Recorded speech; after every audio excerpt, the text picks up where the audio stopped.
చాలామంది ఇళ్లల్లో గృహస్థులు బలహీనులు అయిపోతున్నారు. కొడుకు చెడిపోతే మందే పూచి, మొగాడదే పూచి, ఆడపిల్ల దెబ్బతింటే ఆ అమ్మాయి తల్లిదే పూచి. బాధ్యత వహించాలండి, ఇద్దరూ బాధ్యత వహించాలి. కానీ ఆడపిల్ల విషయంలో తల్లి బాధ్యత ఎక్కువ, మగపిల్లాడ విషయంలో తండ్రి బాధ్యత ఎక్కువ. ఈ తండ్రి ఎలా ఉంటాడు అంటే, వాడికి ఫస్ట్ ర్యాంక్ ఏదో వస్తే మన అబ్బాయికి ఫస్ట్ ర్యాంక్ వచ్చింది అంటాడు. వాడు గంజాయి మొదలెట్టాడనుకో, నీ సుపుత్రుడు అంటాడు. ఇక్కడ మరే ఆవిడకి సుపుత్రుడు, మరి వీడికి ఎవరో? ఇప్పుడు ఆవిడ ఏమవ్వాలి? ఆవిడేమైనా గంజాయి తాగమని చెప్పిందా?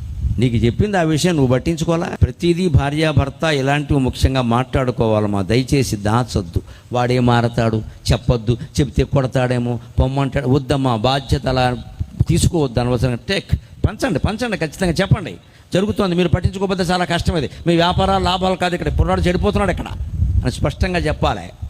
ఖచ్చితంగా కూర్చోబెట్టి మాట్లాడాలి. ఇద్దరు కూర్చోబెట్టి ఉంటావా పోతావా అని తేల్చి, అప్పుడే ఈ సంసారాలు బాగుంటాయి ఖచ్చితంగా.